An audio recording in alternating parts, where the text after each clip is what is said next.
Tem a ação do crime organizado nas organizações sociais de saúde, na operação de resíduos sólidos, e tudo isso está sendo monitorado, está sendo objeto de operação. São 186 operações em parceria com o Ministério Público desde 2023 até aqui. Então é uma ação diuturna, é uma ação constante, perene.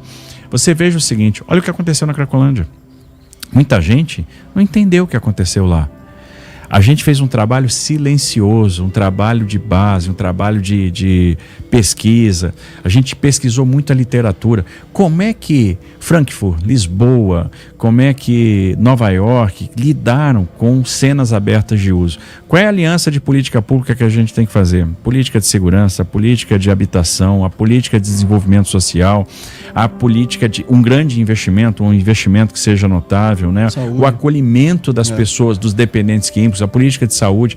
Então a gente começou a atuar lá. Nós não íamos ter um bom resultado lá, o sucesso, se a gente não tivesse cadastrado todo mundo, porque se eu não conhecer a história de cada um, para dar o tratamento que cada um precisa ter, eu não vou resolver o problema. Nós fizemos um banco de dados de todo mundo que frequentava o fluxo. E a gente começou a cruzar esse banco de dados com informações, com bases de dados, para entender quem é que está lá. O que essa pessoa já fez? Vamos cruzar com a base de dados do CAGED para saber qual é a história de vida dessa pessoa, de que estado ela veio, de onde que ela veio, o que ela fez. A gente cruzou com a base de dados criminal e viu que 60% dos frequentadores do fluxo eram oriundos, eram egressos do sistema prisional. Estavam Por que isso acontece? medidas cautelares, né, governador? Descumprindo medidas cautelares. Impostas pelo judiciário. E a gente começou a ver que o fato de você ter prova de vida exclusivamente no Fórum da Barra Funda era um problema e que a gente podia descentralizar isso, que a gente podia ajudar a resolver o problema. A gente começou a nos perguntar qual é o business por trás da Cracolândia. Porque se a Cracolândia existe há tanto tempo, o business não é a venda de pedra de crack para o dependente químico. Tinha outro business. E aí o business era imobiliário. A turma movia o fluxo de acordo com o interesse na desvalorização dos imóveis. Desvalorizava os imóveis, comprava negócios para operar negócios de fachada. A pousada, o restaurante, o hotel, o ferro velho, a reciclagem. E aí você começava a ver quem são esses caras que estão por trás desse negócio. E aí você vê que aquele hotel está no nome de um beneficiário do Bolsa Família, mas está movimentando 200 milhões de reais por ano. E você tem um esquema de pirâmide onde o dinheiro vai passando de uma empresa para outra até chegar na empresa de um Sintonia ou de um cara graduado do crime organizado. Qual é o papel que a favela do Moinho realizava ali como bunker, como centro de distribuição de droga no centro de São Paulo? Qual é a eficácia de você fazer a operação com cão? A gente foi aprendendo isso tudo ao longo do processo. Quais são os códigos, né? Eu preciso retirar o cachimbo da pessoa, porque senão ela entende que ela pode continuar consumindo. Mas como que eu faço isso? Como que eu faço essa abordagem? Nós abrimos, as pessoas às vezes não sabem disso, 40 casas terapêuticas. Nós abrimos vagas para atender os dependentes químicos, para dar o direcionamento correto. Fora o hub, né, governador? A gente mudou a abordagem terapêutica quando a gente fecha o CRATOD, que era o Centro de Referência de Álcool e outras drogas, e cria o hub. Então, outra abordagem terapêutica foi dada a partir dali. Não foi simplesmente uma mudança de nome, não foi simplesmente fechar um dispositivo de saúde para abrir outro. Não, a política, a conduta de saúde mudou. E isso a gente foi aprendendo com o tempo. E 2 anos e meio depois, a gente pôde celebrar o fim daquela cena aberta. E a gente disse, quando a gente fez a Operação Downtown, quando a gente fez a Operação Saúde e Dignidade, por isso que eu falo, tem uma constância de propósito. Você quer resolver o problema, você vai resolver o problema. A gente dizia, se você está atacando a logística aqui de forma estrutural, o que a gente pode esperar? Nós falamos isso lá atrás, no ano passado.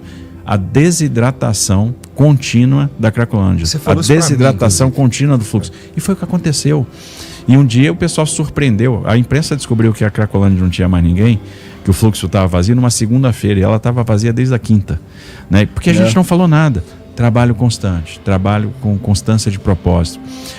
É complicado. Eu não quero puxar o saco não, entendeu? Mas de fato... Mas tem muita estratégia envolvida. Tudo isso que o governador está falando...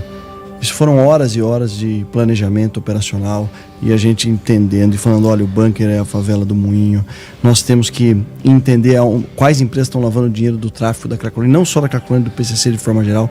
Nós fechamos por ordem judicial essa operação Downtown, foi a que o DENARC realizou 1 ano de investigação para descobrir todo esse ecossistema e principalmente o fluxo financeiro da lavagem de dinheiro. Nós fechamos por ordem judicial 78 hotéis e hospedarias.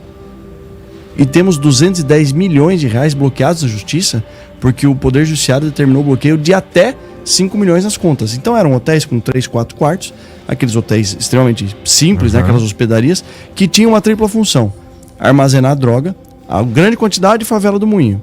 Vou te dar a logística. 1 quilo de pasta base vinha da Bolívia. Que é $1.000? $1.000. É vendido aqui no Brasil, que é o segundo maior consumidor de cocaína do mundo, infelizmente, a cerca de $5.000. E no tráfico internacional ele vai para a Europa, Ásia e África, pode chegar a custar entre 50 até 90 mil dólares o quilo da pasta base.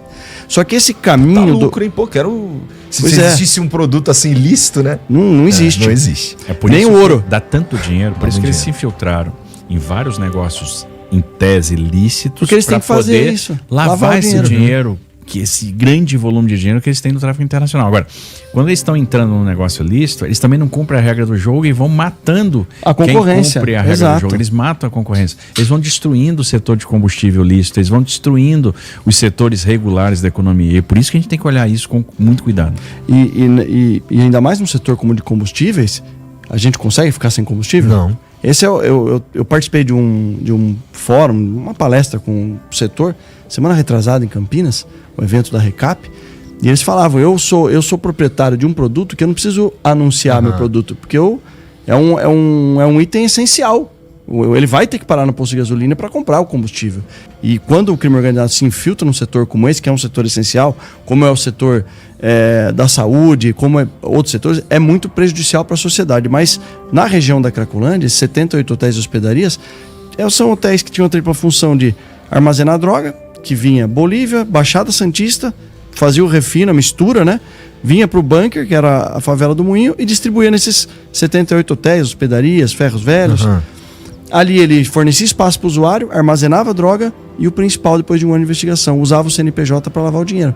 Hotéisinhos simples, que faturavam 15, 20 milhões por mês. Entendi. Então não existe, não tem cabimento. Daí essa cadeia de CNPJ para CNPJ chegava até um indivíduo chamado Léo do Moinho, que era o líder da favela do Moinho. Por isso que ele ficou preso pela rota em Mongaguá.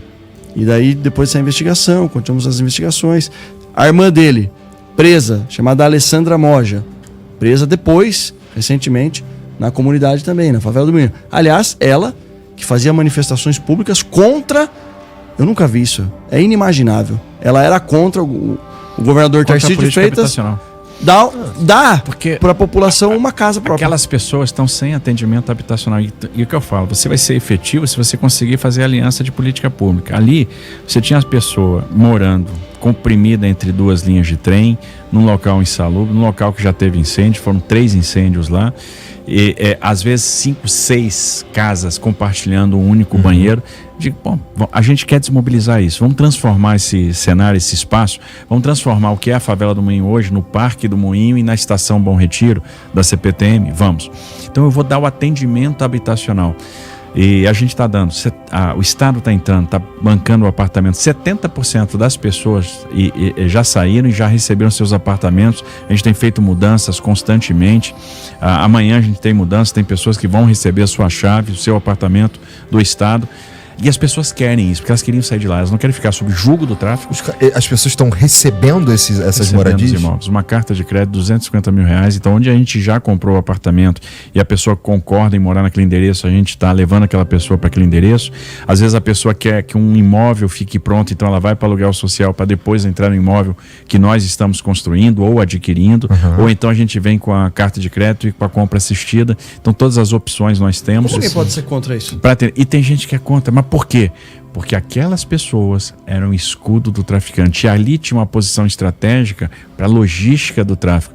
E a gente dizia, quando a gente tomar o Moinho, a gente vai resolver a Cracolândia. Aí, de novo, Clausewitz na veia. Conquistar o território, subjugar a vontade, destruir o poder militar.